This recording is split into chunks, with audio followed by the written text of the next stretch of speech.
Hello and welcome back to the next panel, which is called The Artist Strategy People Puzzle. And for this panel, we have a guest, Marc Browns, second year in a row, all the way from Stockholm in Sweden. And Marc has very deep music business background, and he's the founder of Byta, which I'm sure he will tell you more about it himself. But just a little bit about him. So he started his career at Murder Records after working as an A&R at the legendary London Indie Creation Records, where they had artists that were working with, such as Oasis, Primal Scream, Superfure Animals. Then he had a stint at Alan McGee's Pop Tones, and then Marc started his own boutique UK radio promotion company off the back of his success with The Hives. So for over 10 years, Marc worked with an impressive list of indie rock luminaries, including Wilco, Block Party, and many more. So Marc has prepared a presentation for us. So I'm just going to hand over to you. Please feel free to start. We're going to try. Yeah, we're going to try to make this very fluid today, right? Yeah. And this is a panel of one, so it's actually a talk. Yeah. So hopefully it will be a discussion, right? Oh, yeah. Oh, definitely. Let's go. So I like to pace and stuff. I hope you don't mind. So it's nice to be here, especially because I was here last year, but up there. So this is pretty cool. So the artist strategy, people puzzle. Was anybody here last year, or does anybody? Oh, there you go. Okay, great. So I'm going to recap a bit from last year, and then I'm going to talk a bit more in depth about what I started discussing last year. So my name is Marc. I'm the founder and CEO of Byta. This is a Canadian accent, not an American one. Very important. Good. But I lived in England for 18 years, and now I live in Stockholm. And to recap on my background, which I think is super important, whenever you're hearing someone talk, you need to know what perspective they're coming from, because everybody has different backgrounds in the music business, and it affects what they think is important, what they don't think is important. So I started in an indie label in Canada in the 90s, pre-internet, no digital, nothing. It was all records in stores, CDs. Then, as he mentioned, I went to the UK and I worked in the A&R department at Creation Records, which was an indie label that got bought by Sony at the end of the 90s. Then I left there and I started working at another indie, and that's where I started doing radio, which is trying to get bands on the radio. It's still relatively important in the UK. And then a couple things went okay, so I started doing that myself. And I ran a company, me and a couple other people, and that's what we did. Tried to get bands on the radio and TV in the UK. So what is Byta? Byta is the Swedish word for exchange, by the way. And Byta is the platform that enables sending and receiving of digital audio in a clean, simple, and secure way, built for everyone working with music today. So what does that mean exactly? It means that we take advantage of audiophiles' unique properties. This is all stuff, this isn't an ad for what we do, this is all stuff that you need to know as either artists or managers or working with artists in the music ecosystem. So we read and write file metadata, so that's all the information in the audio files, which I'm going to talk about in a bit. We allow you to upload in one file format and share in another, so say a WAV file and then share it as an MP3. And then we offer fast yet secure streaming, so you can't rip our links. Everybody knows about stream ripping. So that's what makes Byta unique. And so, as a company, what is our mission statement? It's to provide artists and their teams with the tools and the knowledge to move their careers forward. So, first one, simple, right? Byta is a tool for sharing audio. Easy. Number two, how we listen. This is something we started a couple years ago as a way to deliver the knowledge around navigating through the music ecosystem, and that's basically what I'm going to talk about. So we're going to go through a series of things. Artist journey, the music ecosystem. I'm going to talk about teams and timelines. Timelines, very, very important. Oh, and you don't need to take photos if you don't want. I can give you the slides. Don't worry about it. Or you can take as many photos as you want, but anyway. Best practices, basically you spend your time reaching out to people. So I'm going to talk about what you need to do to prepare to make it easier for other people. And then I'm going to mention a couple case studies because everybody sort of wants to hear how it's done in practice. So surely everybody's seen this quote before, right? Or this stat. 40,000, has anybody seen that before? It's even worse now. It was like, this was 2020, and I think 2021 it was 60,000. So basically there's a lot of people making a lot of music, and there's a lot of people releasing music. So we've got, say, 20 of those 40,000 tracks in here if we each made a track today. So it's insane how much music there is around. And so this How We Listen, what is it? It's an interview series we started a couple of years ago. Basically because we got frustrated about, if you hear about Spotify or any of these other platforms, they tell you there's a very simple way to do things. There's an easy way to go from A to B. And I think that's ultimately bullshit, because it is. And so what we wanted to do is we wanted to interview people that work in and around the music ecosystem, be that artists or people who work in the music business, to find out about how they actually hear about music. Because just like everybody in this room, we all hear about things in a different way. There's certain similarities, but certain differences. And those are the important things we all need to think about when we're trying to develop our career or we're on this artist journey, right? So a couple examples here. This is Toby from the BPI in the UK. And Toby's just, I think, talking the way we all talk about how we hear about music. You meet someone, they're a friend, they say, oh, I love this band or this artist. Have you heard them? I saw them live, et cetera, et cetera. So this is really ultimately what we're all trying to capture when we reach out to other people within the music ecosystem or we try to find new fans, right? And does everybody know what Lander is? Lander is a company, you can master your tracks online. They're in Montreal. They also do digital distribution and stuff. And so this woman works there, and she's saying that, she doesn't listen to CDs, but music creates so many memories. Everybody has memories and feelings attached to different tracks, and even to CDs. And so Arts and Crafts is a label in Toronto, in Canada. And this guy, Jonathan, showing also how it's not just digital, it's not just CDs, it's vinyl, it's where you listen to music. All these things are important. So everybody's experiencing music in the way that they feel most comfortable and the way they can connect the most. So we launched another series, which is about more on the artist side, about how they create music.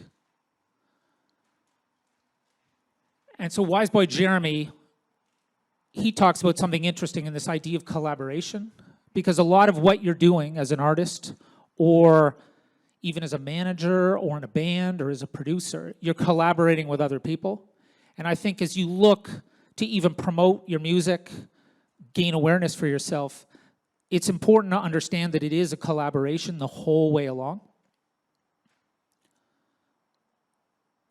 And Oliver, A Place to Bury Strangers has been around for years. And this guy, I thought it was super interesting the way he says that he doesn't see the difference between being a musician and a producer. He's just creating. And I think that's another good thing to think about, that as you go along from, creating music all the way to releasing and stuff, it's all part of one long journey. And it's not as linear as people make out. So now then, this artist journey that I'm talking about. I wrote this blog post a couple years ago, but it's still super relevant. It's this idea that, like, I'm here, and then I want to get over there, and you're there, and you want to get over there. And the question is, who are you, and what do you want, and where do you want to get to? Because everybody makes different kinds of music. They have different circumstances surrounding what's important to them. People might just want to sit at home and make records and never play live. Other people might just want to play live. They hate making records. And this is really the foundation to anything and everything you're doing as an artist or working in some sort of job supporting artists. And so the big thoughts are for me on this, I always say when I talk about this stuff, there's no big red button to push. I don't know why it's a big red button, but I think of this idea that a lot of people just want to go run at something and hit a button and then everything's great and, you know, confetti falls from the ceiling and you become successful. And that, again, that it just doesn't work like that. It's incremental and you're going back and forth all over the place, right? And I come from a DIY background, an independent background, and learning about what you can do yourself is the best thing you can ever do. You can all figure it out yourself. All the information's out there, you just need to find it. And then another thing being, it's like, we're gonna talk about this team idea, right? Like what would a team do for you? And a big part of it is, you know, if you can't do something yourself, maybe you need someone to help you. And then suddenly, that's a team, right? And then the last point, as much as the world moves pretty fast, there's no rush. You know, things take time. You can't speed it up, sadly. You know, I want everything to go faster, but you can't do it. Or at least I don't think you can. Maybe you can. There's always exceptions.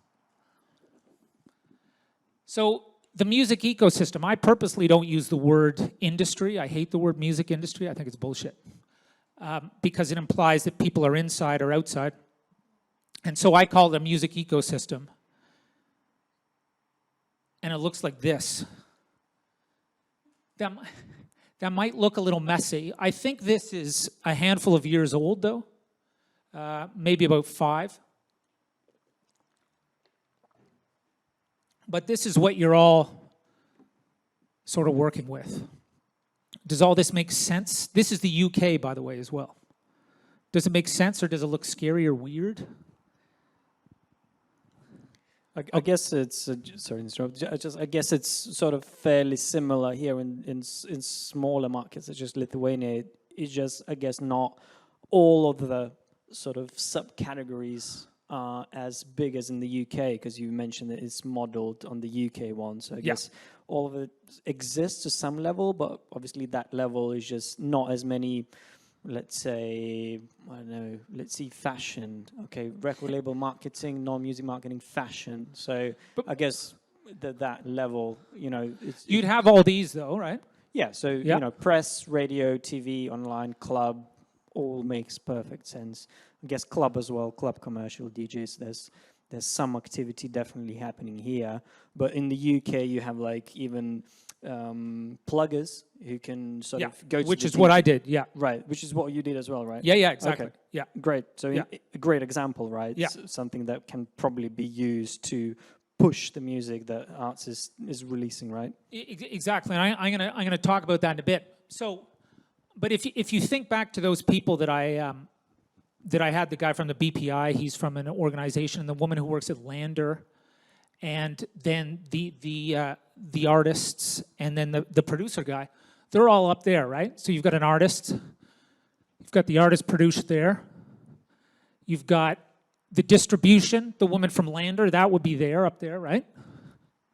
And then, so basically this is what you're all doing.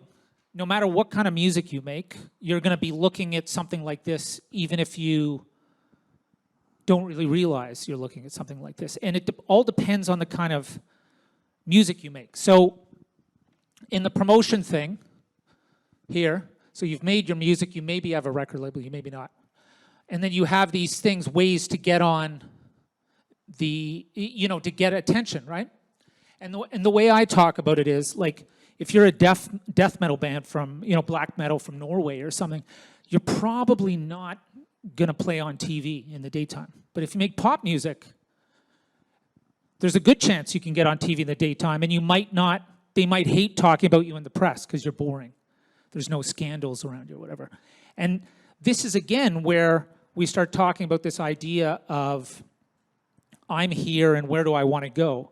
You need to be thinking about who you are, the kind of music you make, and how you can let people know that you exist in a natural way. Because you're not going to, again, if you don't make the right kind of music, you're not going to get on TV. And that's nothing to do with the quality of the music. That's how it sounds and how the look and all that kind of stuff. And it's the same again with radio. Radio in the daytime, it's mostly pop music. You're not going to get played, black metal's not going to get played in the daytime. So it's something to think about. And I'm going to come back to this at the end when I talk about someone I met at Tallinn Music Week last year. So does that sort of make sense? You sort of weaving yourself through this map. I can give you a copy of this. I can email it to anyone, the whole deck, if you want it. Yeah. So, as you mentioned, there's this idea of teams, right? So if we go back, all these jobs in the UK, like you could do, if we were in a band together, we could go to all these people ourselves. It's not that hard. You just sort of have to find out who they are. But then there are people that do these individual jobs, just like you mentioned. I did this job for ages. I would go to these radio stations and I'd sit there and I'd play them records and say, hey, what do you think of this? And, you know, and I'd like to think that I have pretty good taste. So a lot of the time they would listen to me and say, oh yeah, that's not bad. We'll see what you can accomplish and then come back to us. And so it's a dialogue, but that's exactly how it works, is that you start out by yourself and then you find people to help you. Either, you know, and we'll talk about it in a second. Here, I'll actually get to it. So teams, does anybody work with anybody outside of the band? Do people have managers? Oh yeah, you, of course, yeah. Booking agents. Does anybody have booking agents? Okay, well, we can talk about that in a second. So the big thing is what you want to do, right? You make some music and you want to get it out there. You want to let people know that you exist. You're trying to gain support. And you can't start from the day your record comes out or your single is out on Spotify. You need to start way earlier. So you're trying to gain support pre-release. And then you're thinking, okay, well, I need support. I need to find people who believe in me. But who do I contact? So that's the next step. And then the other thing that's super important these days is, with stuff online, is you want to control the narrative. It's the one thing you have as an artist or as an artist manager or a record label, is that you want to control what people know about you in a positive way, not in a negative way. You just want to make sure that you repeat the same things over and over again so people learn who you are in the right context. Team of one is just like me up here doing a panel of one. When you all start out, you're making music, you can do all these things yourself, and this is the best place to start. So you can start building all these things that you saw in that map. You can do a bit of it yourself. You don't need help necessarily. And so, you know, we share music with people before it's released to find support. So collaborations like that artist was talking about, that's a form of getting your music out to other people. Working with producers, same thing again. And it's different to post-release because you're building up momentum before something comes out, right? And then the key here is if you don't reach out to people, if you don't get in touch with them, no one's going to know who you are, right? This sounds super obvious, but I think a lot of people forget this kind of stuff. So what's the best way to do all this? Research, research, research. Google is your best friend, honest to God. You can figure everything out via Google because a lot of people want to hear from you, especially if you make good music, they definitely want to hear from you. But then a lot of the time, there are people out there that listen to music all day long because it's their job. So, you know, the research part, it takes a little trial and error, so you've got to start early, right?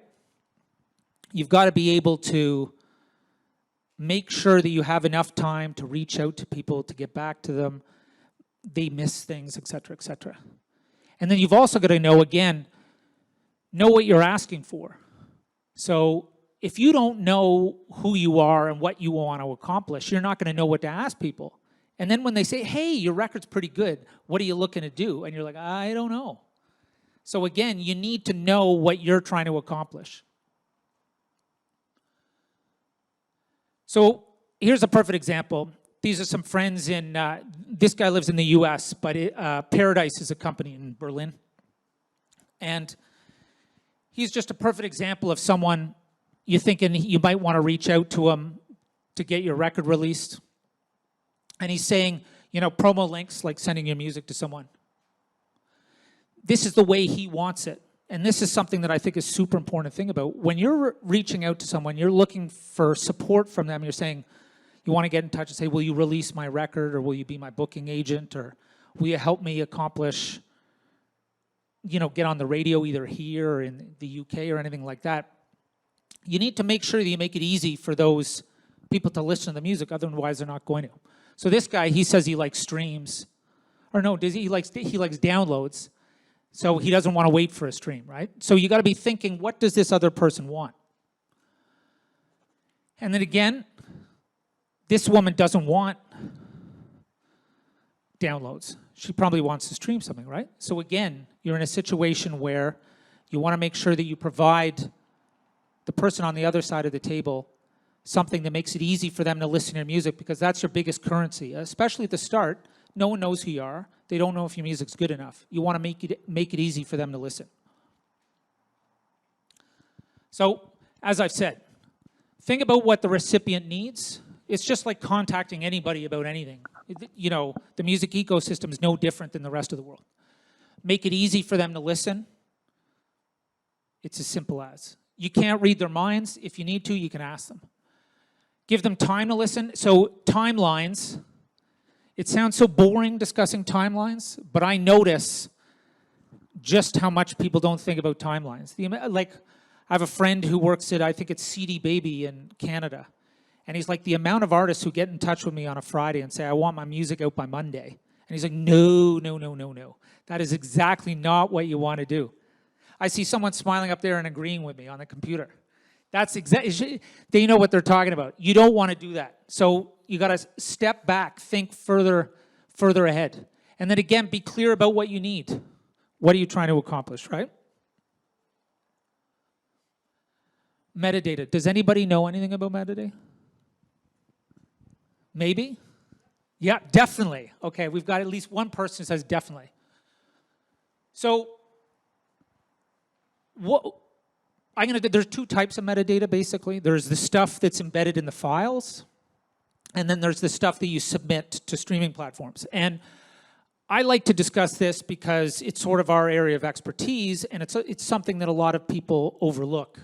And these are all the file formats, or generally the ones that people use. Apple Lossless, AIFF, FLAC, WAV, everybody knows about, MP3, of course. And these all hold metadata in a different way. So like artist name, track name. WAVs are a little different. I won't get into the details now. But again, you create some music, you start sending it to people. You need to make sure that you've got the information embedded in those tracks. And this is another thing that you can start doing from day one, is getting all your information together, not just the week before a record comes out, but from the start, when you start working on stuff in the studio, right? And everybody knows 4AD, I hope, record label in London, part of the Beggars Group. And this quote's a couple years old now, but it's brilliant because no one wants this. So you send something to someone, they download it, and then they don't even know who the artist is. The phone rings or they go out for lunch. And this is why you need to be learning all this stuff. You need to be able to make sure that when you send somebody something and they actually, the only thing's worse than somebody not listening to your music is listening to their music and not knowing who it is. Then you're really in trouble, right? So this woman, Jessica, we started a third series called Digital Dialogue, where people who are more experts in certain fields write a piece about something a little more detailed. And she's a metadata nerd. She was super fun to talk to. And she's actually left Partisan, and she works at TikTok now. And she writes about metadata standardization I can give you all these links later if you want. So I'm going to read this one out. While the concept of metadata itself is not a technological construct, most music metadata that we use today exists for purposes in the digital realm, for remuneration, marketing, brand recognition, discovery. So does that all make sense? Like, I talked about how, let's go through them. So marketing, that's what I talked about. When you send something out to someone, they know what it is. Remuneration, getting paid. If they don't know what the track is, you're not going to get paid, right? Brand recognition, who the artist is. But this one's also super interesting. I don't know if anybody else has talked about this, but if you don't let people know what kind of music you make, when you say submit something to Spotify or Apple Music, if you don't have the genre right or all the artist information isn't in there, it's less searchable. And this is, again, another way that people find out about you. So that is super, super, super important for discovery. And I think it's, again, fascinating that this woman was doing a super nerdy job at a record label in New York, an indie label. And now she's working at TikTok. It's like this stuff is super, super, super important. And it's something that you all can start working on the day you start creating music, is building up all that information, because that is actually what helps you on social platforms, on streaming platforms. So best practices, discoverability, I already talked about that. Getting paid and played, royalties. So you want to make some cash if your record gets played. Organizing your library and catalog. Again, like when you start working with other people, they're going to come to you and they're going to expect, hey, do you have all this information? I need this, I need that. And if you don't have it, you're going to be scrambling to get it together.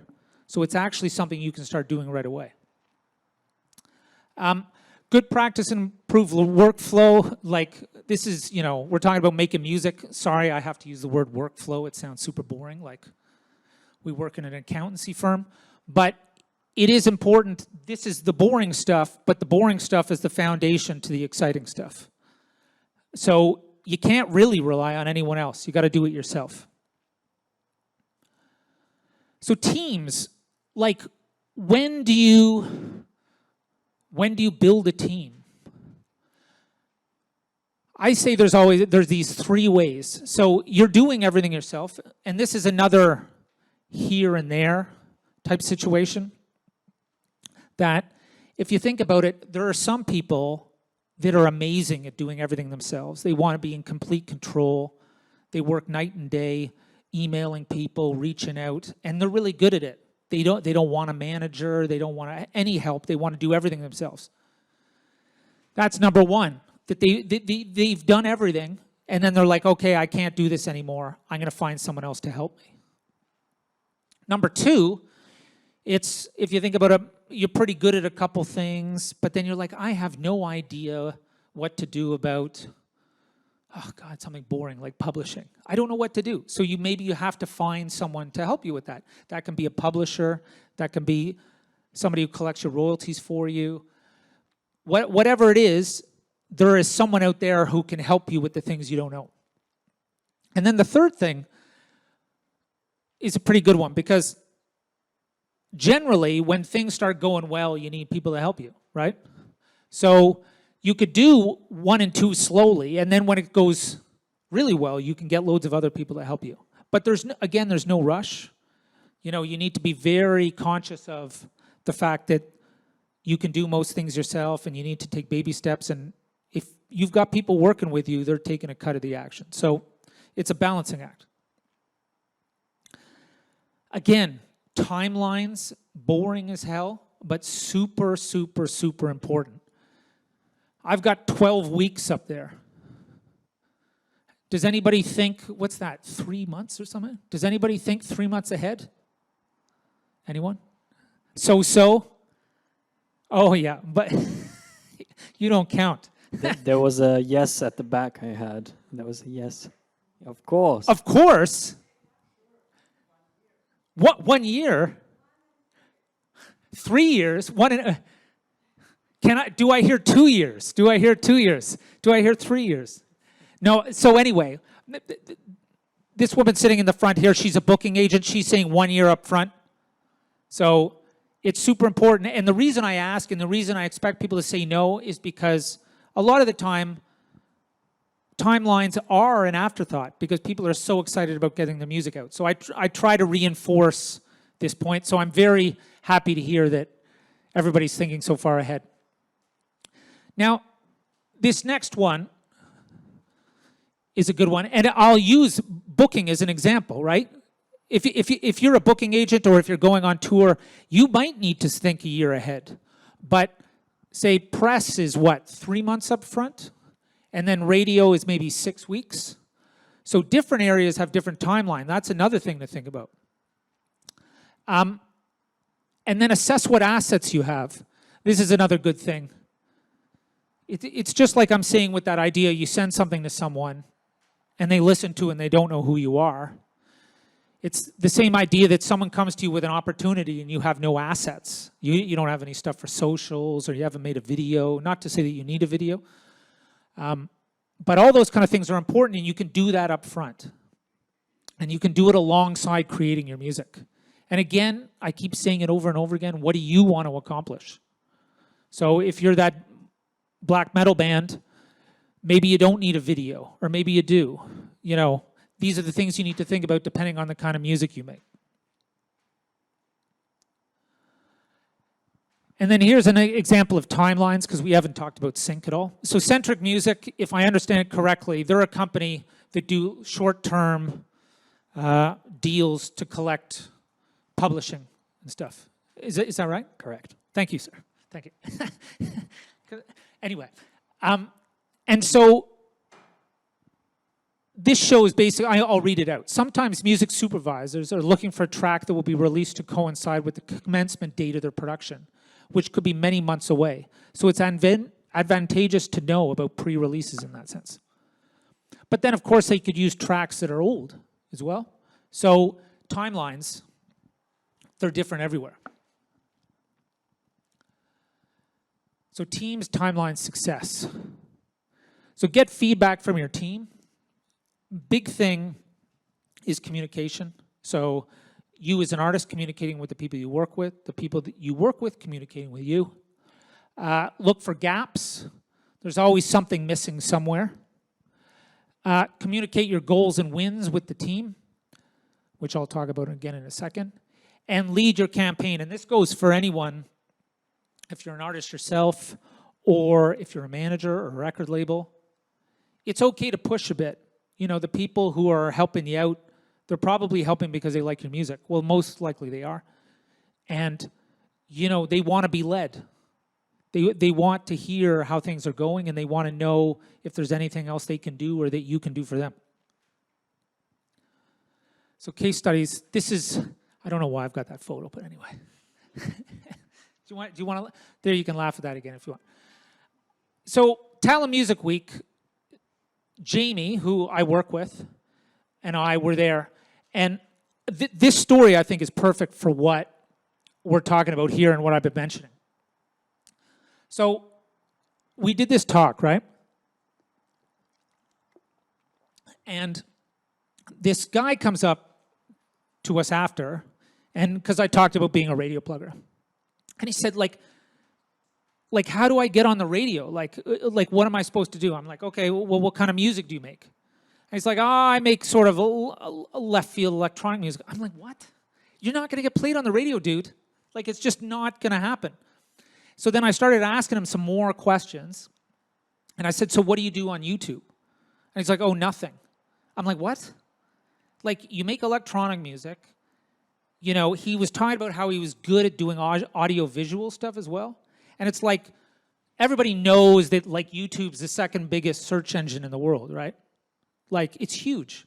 And so this person who makes a kind of music that would fit well on YouTube and can create his own visuals isn't doing anything on YouTube and is coming up to me and asking how he's going to get on the radio. And this is a perfect example of thinking, who am I? What is the kind of music I make? And what are the opportunities for me? And so what I said to him was, I'm like, look, you can, film yourself DJing, or you can make your own videos, and putting them up on YouTube is going to have you a way better chance of success than trying to get on the radio. And I think my point here is that everybody hears about TV, radio, traditional ways of doing things. And I think the most important thing is to think not what everybody else is doing, but what's maybe going to work for you. And that's why I love talking to that guy. I wish I knew his name. So we do live events. And last month, which I'm going to talk about in a second, last month we had Miller Williams from Cobalt on. And we've done about 13 of them monthly events. And he's certainly the oldest. And, but he was probably only 55. Does everybody know what Cobalt is? Yeah, they're getting bought for some big money. So it's a publisher, and he was a super, super interesting guy.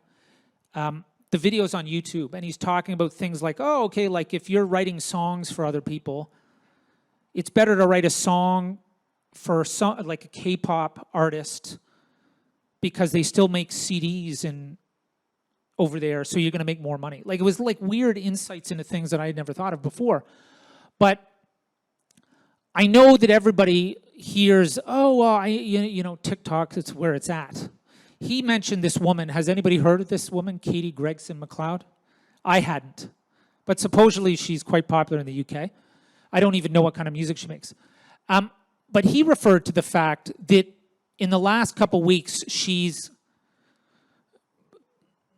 got some profile on TikTok and then doing well on New Music Friday, right?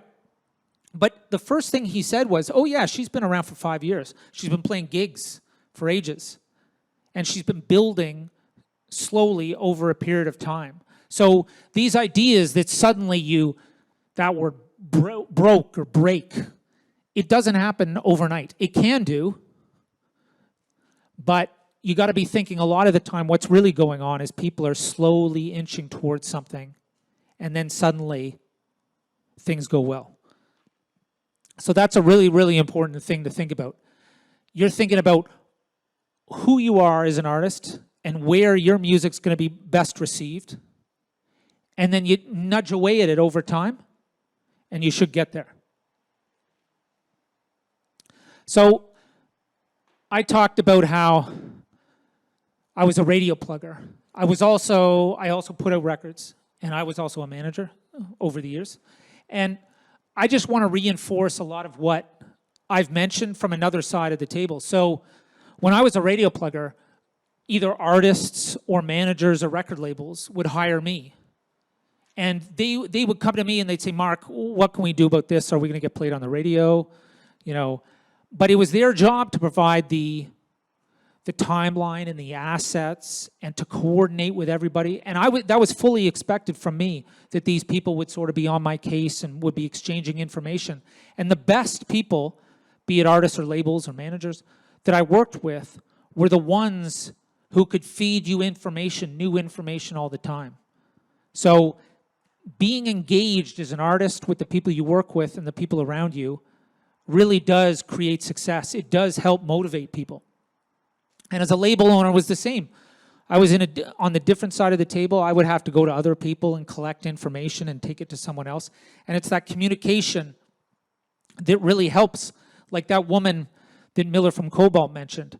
That's what would have been happening over the years. Everybody coordinating back and forth. And then when you get results, you feed them back to everybody else. It sounds super obvious, communication, just like timelines. But you can never do enough of it. You can never do enough of it. And then again, as a manager, same role. You got to be motivating the people who are helping you on promo, the record labels, filling in the gaps wherever they are. So summary, a panel of one is still a panel. Team of one is still a team. You got to start somewhere. You got to get organized. Teams need to be led. It's like anything else in life. don't be afraid to push a bit. If you do it the right way, people actually really appreciate it.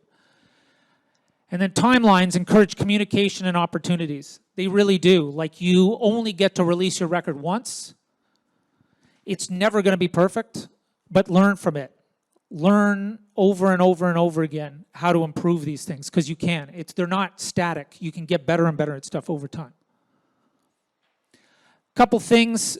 If you ever want to know anything about music sharing, we launched a white paper, a research paper last year on how people share music, all the stuff we talked about. I can send you links to that. And then these are the events we do. So I referenced them. That Miller one was last month. This guy is, are we in September? Yeah, so this month. They're super fun to come to. You can learn from other people, not just from me talking. And that's it. Any questions? Thanks for a very insightful presentation, Mark. I guess we can continue the discussion a little bit. Should there be any questions, please raise your hand as always, and we're going to come up with the microphone.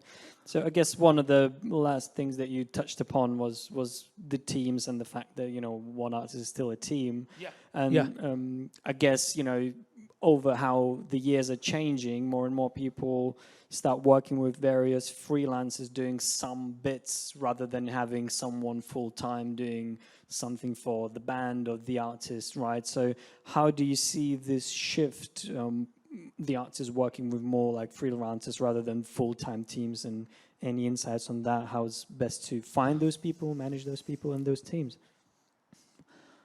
See, I think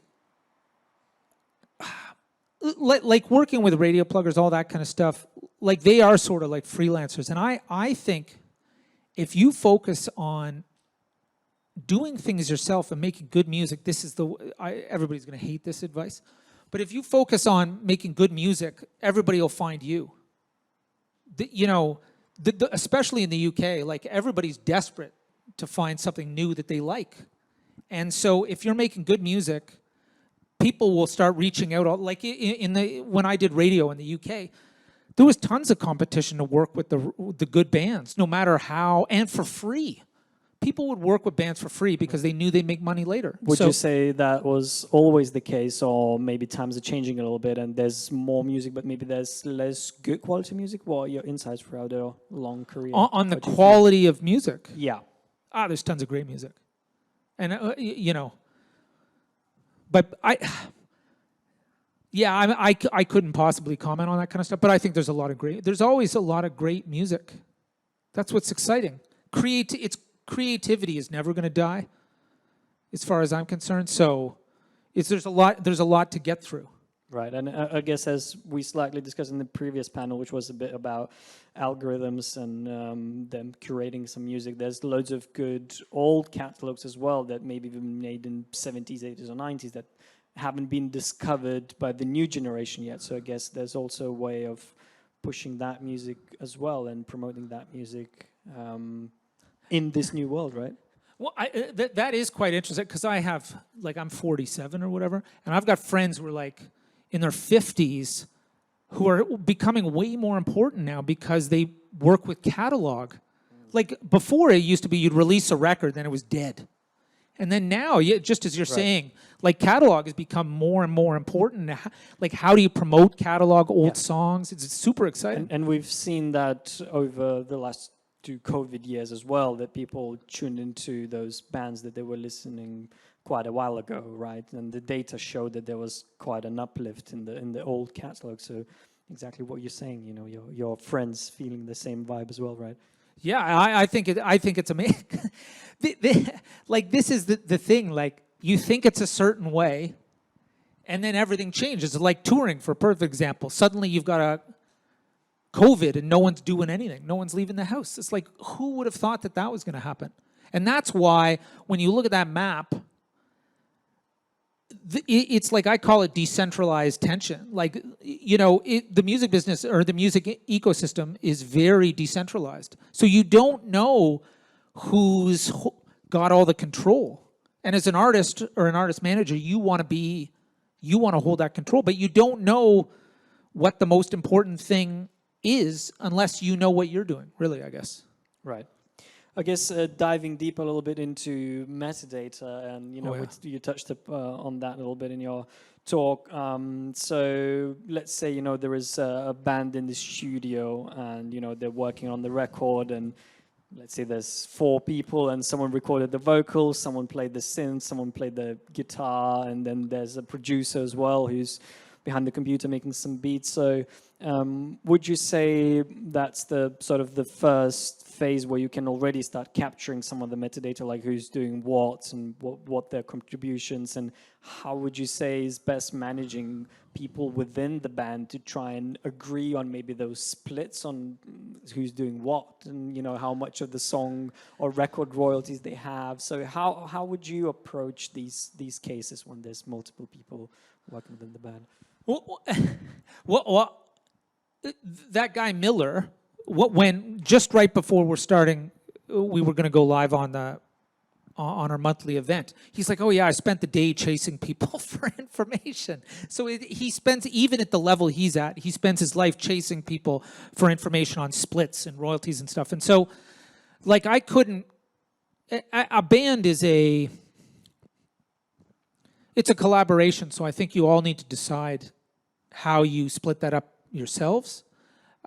There's pros and cons to various different approaches, but you are completely right that it's that early that you get the Excel file going. Right. And people literally use Excel files just to, you don't need to have it be super complicated. It's just something you build on over time.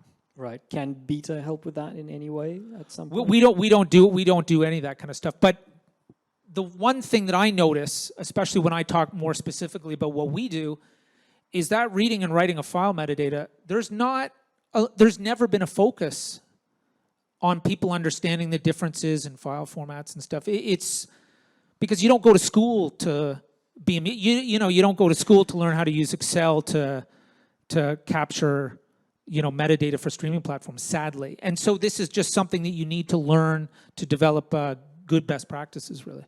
Right. And would you say that should happen straight after the recording session, or perhaps at some point later, if you have any experience on that sort of side of things? Oh, I think you can be building all the information you need from day one.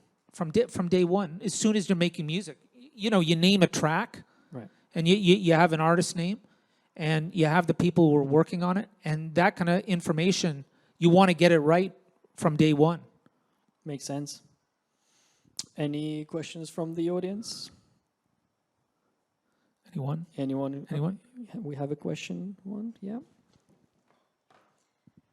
Yeah, I had a question about the niche, obviously. So I'm a debuting artist, and I made already one album, and I know that my music has different genres, even in one album. And I know that I've been advised, to stick to one, and because otherwise it's going to be complicated. But I feel like I have many different genres, even in one album. And so, what would you advise? Is it better actually even to be seen to have because every time I put something online, I put at least 3 or 4 genres, and I feel like people are going to get lost. Is it better to focus on 2? Obviously, I can't change my creation. It's going to be what it's going to be. But for promotion, is it better, to say, okay, so this is, I don't know, folk, or because right now I'm putting myself as like alternative folk, blues, meditative. It's funny. So I had a question about that. So do you think if we listen to your album, like, does it sort of fit together? Okay. Yeah. So, and then who gave you the advice that you need to stick to one genre? I just heard it. I mean, no one specifically, okay. But maybe I'm wrong. That's why I'm because I don't know what we should discuss this, but I think there's so much emphasis on trying to appeal to tons of different genres as a way to start. So the idea that it's a bad idea, like I would never. You probably don't want to make a schizophrenic album, right? In the sense, unless that's your goal. Like you want your music to have some sort of wider context, right? But if you have different songs that are more inspired by different genres, I see that as an opportunity in the sense that maybe it means that there's more playlisting opportunities on streaming platforms. Maybe from a sync point of view, your music has different moods. So as long as someone who likes one of your tracks would hopefully like more of your tracks, I personally don't think it can hurt. I don't know what anybody else thinks, but I think it can give some interesting opportunities. It means you've got more work to do because there's more potential opportunities. That's the only drawback. Is if you made, I use the black metal example. Like if you only made one type of music, you know where to go to possibly get to support for that. But then in your case, you've got multiple opportunities. So that's something you need to think about, that maybe there are certain people and areas that would be receptive to certain songs, and they're better to focus on initially. Maybe would be my piece of advice. Yeah, just if I can ask one more question. Sure. Yeah, for the live, actually, now I remember that my problem is for live concert. For example, I have 2 songs who are totally blues, let's say, but I can't basically offer my full concert to blues festivals because then the other songs won't fit. So it's like for the live things, it's a bit of a mess, I think. But maybe I'm wrong also. But can you not reinterpret those tracks in a different way live? Sure, definitely. Yeah, that's a good idea. Like I think that's super cool when you listen to a band and then you go see them and you're like, oh yeah, like that's that track, but it's totally different. Like I don't like the idea of a band that plays, it's really impressive on record, and then you go and it's just one person pling, pling, pling. That's super boring. But the idea that you find that artists find a different way to represent a song in an alive environment versus, because there are costs around all that kind of stuff, and so to represent their music in a different way that makes it easier to tour, I think is great. And I've seen that done many times. So that's maybe something to think about. Cool, yeah, thanks so much. Sure. Great. We still have a moment for one more question, if there's anything. Anyone? Not, I guess we can touch upon, as a last sort of talking point, you mentioned narratives and how important are they. So I guess would be interesting to know if there's any practical ways of trying to form those narratives. Is it mostly social media that you can try and use to sort of form a narrative? Is it press? Anything that you can advise on artists and how they can emphasize the narratives that they want to deliver?